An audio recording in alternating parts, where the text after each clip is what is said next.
Having fun? Well, here it is.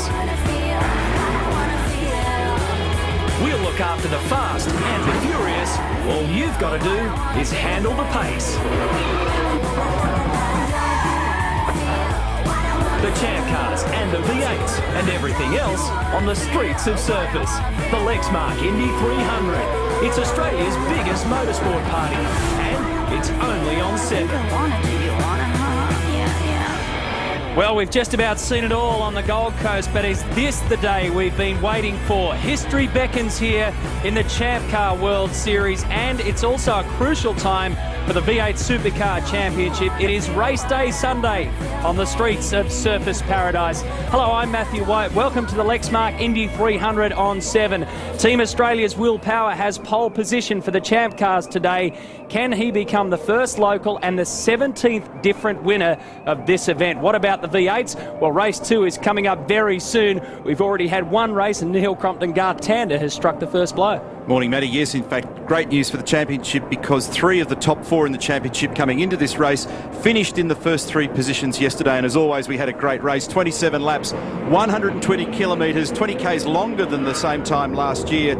And a great start for James Courtney, pressured by Garth Tander. Good stoush on here between the 888 runners. And in fact, Jamie Whincup was very fast, set a new lap record yesterday. Bit of trouble there for Stephen Richards and Jason Bright, and then ditto that remark because Jason ended up in the wall here. Big damage on the left-hand side of the car. It follows on from Bathurst and the trouble in practice here. They've parked that car. Mark Scaife ran wide at turn 10 at the end of the race. He tripped Mark Winterbottom into the fence. Meantime, this fellow, Garth Tander, did a fantastic job. He certainly did. His 11th race win of the season out of 26 that we've had, and the 4th time that he's found the checkered flag first here on the streets of the Gold Coast. 27 degrees at the moment. Fine is the forecast. Track temperature 36, but it's a little hotter in the Super Cheap Auto Garage. Paul Dumbrell's car number 20 on the warm-up lap has been dropping oil pretty much all the way around the circuit. Dumbrell is out of the car and very, very dejected. And I can tell you, Neil, that the other guys on the grid are not very happy because they're wondering about just how much oil has been left behind. Well, that's an indication. Lots of it all around the racetrack. Many drivers talking about how much is on the race line. Paul Dumbrell unaware, of course. They're trying to use oil soak to solve the problem, but drivers are being warned to be extremely careful on their first racing lap around here because clearly you could make a mistake on that and get yourself in lots of trouble. They're lining up down the main straight. The problems will start for them the exit of turn 4 as they head back up towards the other side of the circuit, the beach on their right. Green flag. So now as they go for an installation, a warm-up lap, we'll take a look at the Fusone grid for this race. This is how they finished race 1. Tander went from pole to victory. Jamie Whincup had a super fast car and he went all the way. His teammate Craig Lowndes 3rd. Russell Ingall 4th. It was a fantastic battle between the Enforcer and the Kiwi Greg Murphy, and at the end Ingall just got him by a fraction. In fact, Murphy thought he'd got him, but the positioning of the checkered flag as opposed to where the finish line was a little bit out of whack, so Murphy ends up in 5th position. Dean Canto and Jason Richards start side by side, 9th and 10th. Yeah, just to further explain that, the control line where the timing loop is in the road is a different reference point to the location of the checkered flag, and so those two fellas had a great run all the way to the end, and in the end, of course, it fell in Russell's favour, but it was so close. Looking further down the order, Steve Owen and Jack Perkins there. Steve Owen's had a pretty good run so far this weekend. Mark Scaife has had a shocking run. Found the wall on the outside of turn 10, as you saw before, tripping this fellow over, Mark Winterbottom, along the way. These fellas at Ford Performance Racing finished after midnight last night, damage to a front rail, damage also to the diff housing, and lots of work. Paul Dumbrell, of course, in the pit lane at the moment, not taking his spot on the grid. Some brake issues yesterday for Owen Kelly in the Team Sirime Wines entry. If you didn't join our telecast yesterday, Owen is going to run car number 39 through the balance of the season now in the remaining meetings. Todd Kelly, they had a steering arm problem in the HRT car. All of a sudden, the steering was half a turn out on the steering lock just reported to his engineer Matthew Crawford that suddenly began to feel strange. They had to park the car. These fellas both in strife as well, both of them in the wall in the Team BOC entries. Lots of money spent, and I should also make mention of the fact again, unfortunately we do not have Brightech here today in the Fujitsu car. Jason Bright out of business. After the heartbreaking did not start at Bathurst for Super Cheap Auto, we can tell you that with Paul Dumbrell's car, all it has done is dropped an oil line, but you saw the smear right around the circuit. It's left a lot of debris behind, and here in pit lane it's puddled well and truly. No engine dramas. Of course, they did replace the engine on Friday. They had some oil pressure problems, but nothing mechanically wrong with the engine. But it seemingly looks like the engine dramas for Super Cheap are continuing. He won't partake in this race because there's just way too much oil in the engine bay. Should be a walking smoke machine. Boys, you spoke earlier about Greg Murphy's great result yesterday. He is just walking around on his tippy toes at the moment. He's very happy with where he's at. They've been working all season with the rear end of his Commodore. Now, what they've managed to do is finally sort out the combination of dampers and springs. Murph says they've really found the sweet spot at last, and it's given him a new lease of confidence, and that's what you saw yesterday. He's looking forward to evening the score with Russell Ingall today, but he is a brand new Greg Murphy for this season on the track at the moment. Russell Ingall is so confident in the pace of his car that I think he'll play a slightly different strategy today, possibly running a little longer as we go on board here with Mark Scaife. Back onto the Fujitsu car and Brightech, and it's a $500,000 year-to-date bill so far for damage for those guys. That car, we saw it last night being loaded onto a flatbed truck being taken up to Brisbane for some open heart surgery, and then they'll take it back to Melbourne and work on it in the workshop in the next couple of days, because the teams have got to fly their crews across to Bahrain next Sunday. The cars will fly out of Avalon between Melbourne and Geelong next Monday, so they've got very little time to turn it around, and it's certainly very disappointing for those fellas. As we go on here with Stephen Richards, what a run yesterday. Tagged the wall and the braking approach to the pit lane entry for his compulsory pit stop. He just completely blew it. I spoke to him last night. He just said, mate, I just lost where I was on the racetrack, and I had to bring it to a stop because I knew I would blow through the speed limit. And when he did it, he locked the rear brakes, tagged the wall on the right, did damage to the car, and then his whole race really unravelled from that point. He got tangled up with Jason Bright a couple of times. Jason Bargwana propped at turn 12, and there was just aggravation down the order. There's Rick Kelly, dropped from third to fourth in the championship after race one. A flip between the Toll HSV teammates. Whincup leads the championship. Lowndes is second. Tander is now third, and Rick Kelly is fourth. 27 laps, 120 kilometres, 30 starters for this race. It's Tander versus Whincup on the front row. Lowndes and Ingall on the second. Murphy and Courtney row three. Ingall got a terrific start yesterday. Greg's weakness yesterday was coming off turn 12, and he hopes he's made a couple of adjustments to fix that today.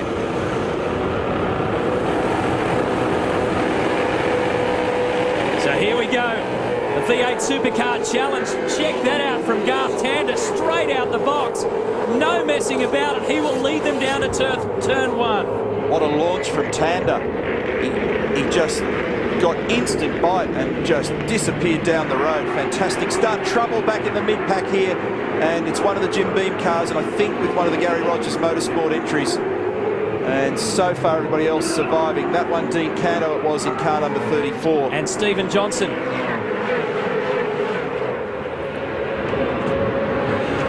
Jamie Whincup to second, Russell Ingall to third, then Craig Lowndes, James Courtney, Rick Kelly. Quietly achieved yesterday. More trouble. Alan Gurr backing up here into turn three, arriving sideways. Someone getting stuck into him along the way, and very fortunate not to end up rubbing down one of those concrete walls. Gets away with it. Started way back, pretty much at the exit of turn two. Normally they go so deep into three they end up in the runoff. That time Alan Gurr was ending up going in there backwards. So Tander brings him up. Whincup's there. Ingall's got in front of Lowndes. Tyre management is an important issue in these three races this weekend. 12 tyres allocated, 3 sets. Races a little longer than they were last year. 120 kilometres, 27 laps, and isn't that a fantastic shot heading northbound?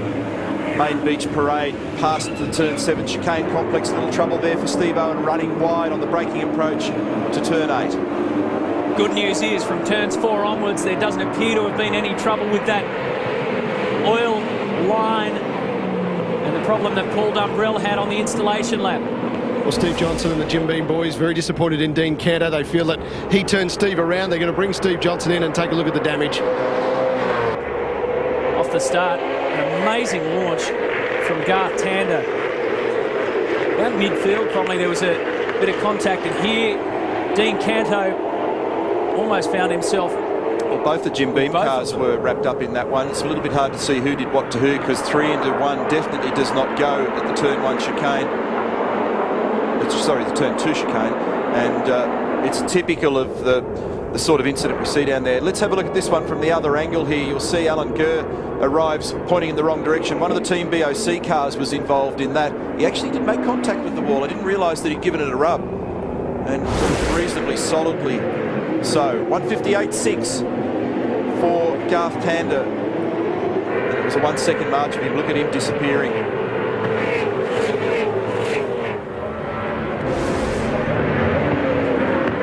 Start. That's pretty much start of the year, and here's the damage to the Irwin Tools entry. And that's what Brightech do not need.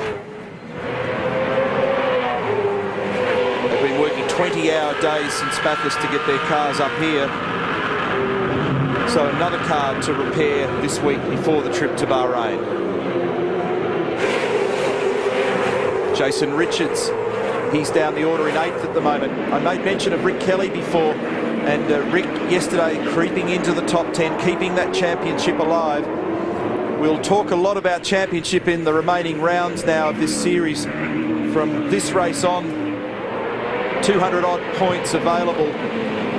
And it's a real seesaw battle between Tander, Whincup and Lowndes at the top of the points table.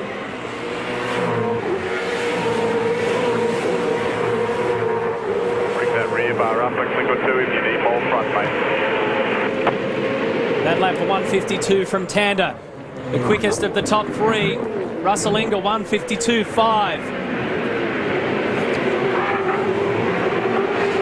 Another good start from the Enforcer. He did it yesterday. And the only thing he couldn't do was thread the needle. He was snaking up behind them. And this time he got 1 position off the start, off the man we're on board with, down towards turn 3, Craig Lowndes. Car number 5, Mark Winterbottom, race director, is looking at loose rear bodywork on that car. Ingall 52.5, as you say, 3rd. Very confident with the behaviour of that car last night after he'd finished his early evening debrief. Jason Bright, this team manager business is tough stuff.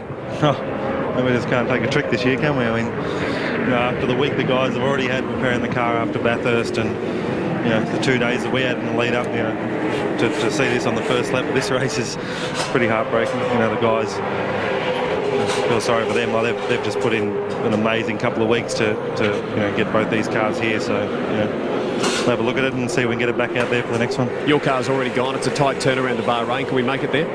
Well, yeah, I mean, we just didn't have an option last night. You know, we had to send it up to Brisbane and you know, get it on the jig up there, and it's being worked on today and tomorrow. Hopefully we'll try and get it back to Melbourne on Monday night, and you know, the guys will have a busy week ahead of them to get it, you know, all fixed before Saturday. Thanks, Jason. Yeah, cheers. One of the movers through the field at the moment is Mark Scaife. Made up 5 positions from the start. He's up to 12th now. And is also putting down good sector times, but so too, obviously, with a clear run, Garth Tander. Looking out the back of Rick Kelly's car on the Greg Murphy. 51.7 for Garth Tander on that lap. Looking at this lap speed and remembering that they're starting with 80 odd kilos of fuel. I don't reckon the track's quite as quick at this point. They're probably using their older tyres. Race leader is Garth Tander. He's got a 1.5 second margin over Jamie Whincup and Russell Ingall with a watching brief in 3rd. We'll take a brief break. We'll be back in a moment.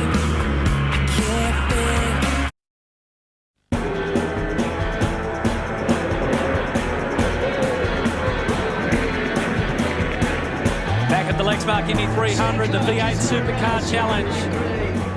This is the second of 3 races this weekend. Garth Tander, the winner of race 1. He leads the way in race 2. And a mechanical black flag for Mark Winterbottom, car number 5. Loose rear bodywork for the Ford Performance Racing entry. Oh, trouble here for Will Davison, tagging the wall. I think that's at turn 8, the northernmost point of the racetrack. He's locked the rear brakes just at the turning point with Winterbottom behind him. In fact, the driver that I just spoke of who'll get a mechanical black flag this time through. Jamie Whincup, second. Well, yesterday we saw the most unusual circumstance of Stephen Richards crashing on pit lane entry. Boys, we could be in for a little bit more drama once the pit lane becomes active, because take a look what's coating the pit entry. It is as dirty as a country dirt road at the moment. Kitty litter everywhere. Obviously, that's the substance that's used to soak up the oil from Paul Dumbrell's Holden, but what's left behind is an ice skating rink on approach to the pit lane. They're coming from quite a high speed. That is a dangerous approach and as slippery as a Gold Coast used car salesman. And fluids being reported dropping from cars 17 and 18 at the moment. Stephen Johnson and Will Davison, possibly as a result of what happened to Will there a moment ago. So race control looking at that. Incidentally, the fastest lap of the race has just been done by Andrew Jones down the order, but pretty speedy at the back of the pack. 51.3, 1 minute 51.3. He's 28th in the field at the moment.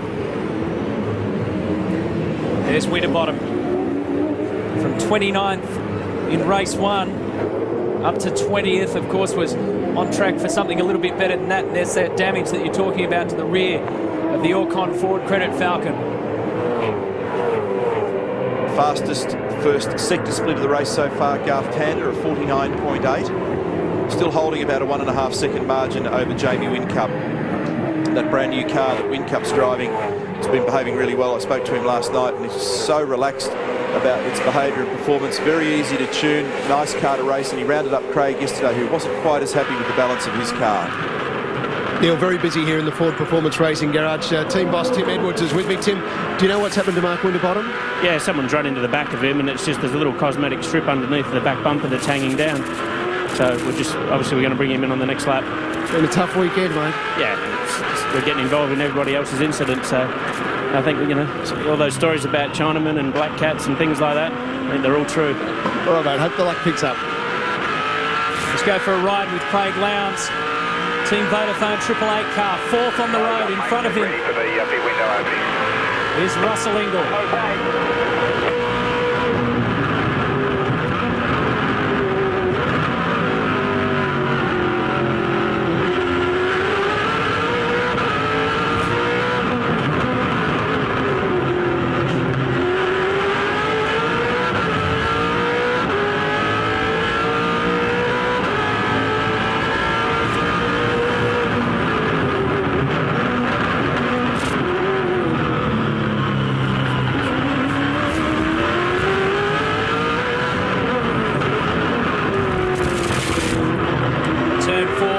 WPS turn onto the Esplanade. Let it loose now.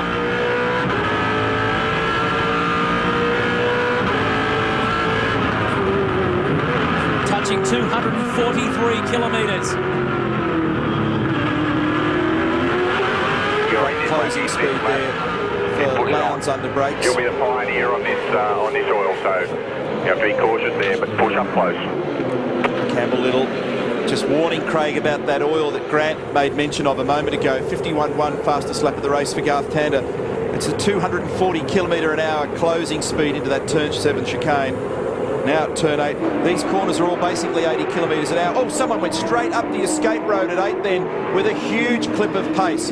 Just saw it through the background, and it's one of the Toll HSV cars. I'm assuming that was Rick. Yes.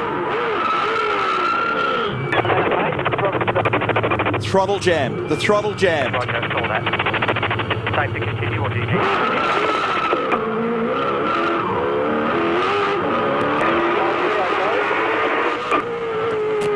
So Lowndes will be peeling off. This is Kelly down the order now. Very lucky to survive that one. The throttle jammed on car number 1. Jamie Whincup, new fastest lap of the race. Let's listen to this one. Yeah, spot on, Neil. Throttle jam for Rick Kelly. They're just working out whether they need to bring him in to try and work on that problem. clear, watch it this way. Nice stop. 51 even for Stephen Richards. Remember, there's two parts of pit lane now for the V8s here. They exit their pit lane at 40 Ks. Now they join the Champ Car pit lane. 104 kilometres. Now he can rejoin the racetrack on that line.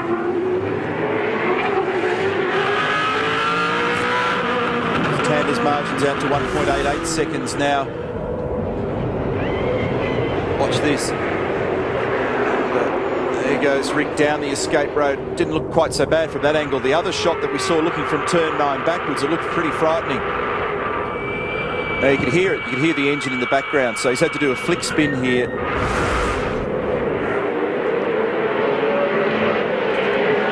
And again, Stephen Richards posting good sector times. The leader, Garth Tander.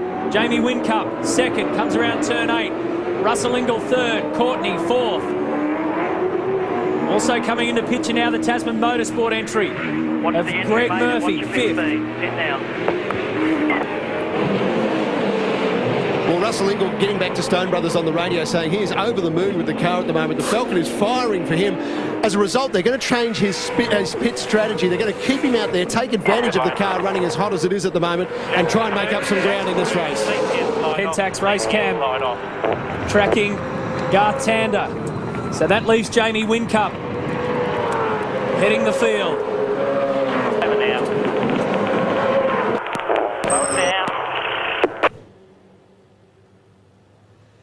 He stopped all right. Little pause in our camera there. But it was, great job, mate. Watch your speed. Going to be close to Lowndes on the exit. Good job. So Courtney also went in. Greg Murphy also went in. Fastest lap of the race belongs to Stephen Richards, 150.73. Lengthy stop for Ford Performance Racing Car 5, Mark Winterbottom, to repair some damage in their pit stop to the rear bumper. Tim Edwards, the team boss, is sending an email to officials wondering which car, please review, which car hit ours in the rear. Frosty's not sure. They want to know who's responsible. Starting to see some speed now. Stephen Richards, as you said, 50.7 that lap. Remember the new lap record set yesterday at 49. Very, very fast for Jamie Whincup, 49.9 I think it was. And they're burning fuel down at the rate of about 2.5 kilos a lap. They started with, depending on how much you're burning, obviously around here, between 70 and 80 kilos of fuel. This is the race leader. It was 0.8 of a second last time, and we expect Russell to run a little longer. Jamie Whincup has about a second gap over Russell Ingall at the Lexmark Indy 300. That please, mate.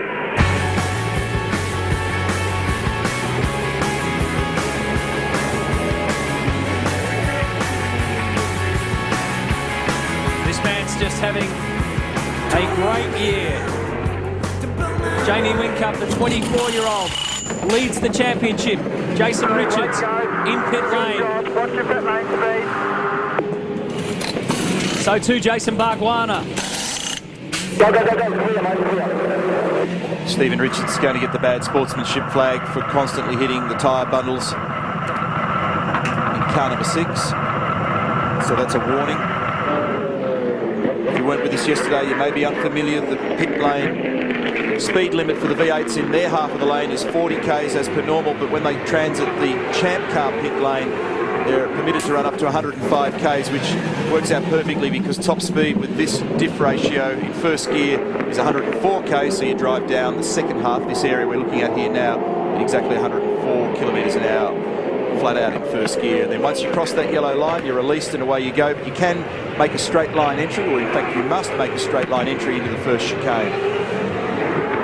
Shane Van Gisbergen and some of the Jack Daniels cars also going through. So Rick Kelly, after that off at turn 8, he's in 23rd position. After that last lap move on Murphy yesterday for 4th, Russell Ingall is so confident in his car at the moment. He is about to come in. The boys are out ready to accept him for his compulsory pit stop.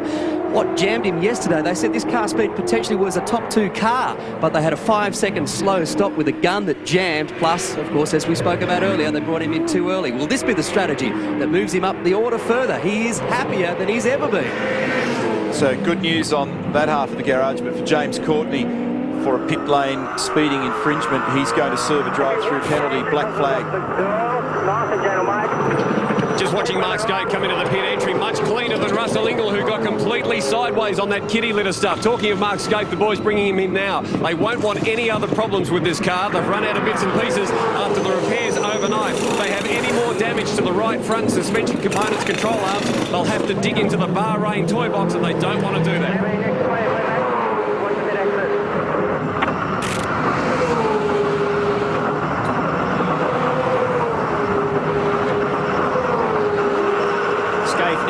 Champ car pit lane.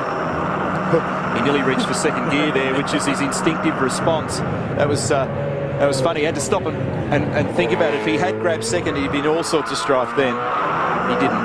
So much easier when there's a pit lane, a little bit of button. Yeah. Well, it's just an instinctive thing. You release the button and away you go. So Scape's back on course. On the road leader is Jamie Whincup. Stephen Richards, Todd Kelly, Steve Owen, John Bow and Jack Perkins yet to pit. Well, it's been great debate in the Team Vodafone garage about when is the right time to bring Jamie Whincup in. Now, he is on a flyer at the moment, but it looks like they will bring him in the next lap or so. They've played the right strategy so far. He's actually making margin at the moment, and very, very good speed in the first sector. Not quite as quick in his second sector, but they've been encouraging him with every lap to keep on making that gap.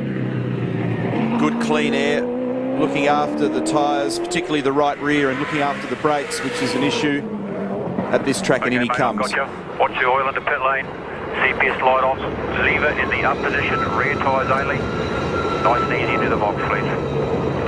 Kevin May, crew chief.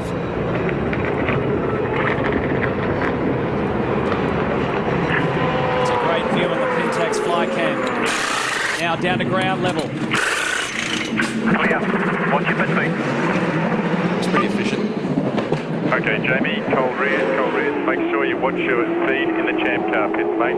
Courtney's just been done, so nice and smooth through there. Let's keep our eyes on the Team Vodafone car and Garth Tander coming down the main straight. So there's Tander. Now out comes Whincup. His teammate Craig Lowndes behind him. And they're locked in battle, and now Jamie with cold rear tyres. It'll take about a lap or two for those tyres to come up to temperature and pressure. In the meantime, that speed that Tander's showing early in the race has put him in good shape. He did a 50.2, 1 minute 50.2 on that last lap. Fastest lap of the race so far. Getting perilously close. Oh, problem there. Missed a gear for Jamie Whincup, I'd say, or it's jumped out of gear.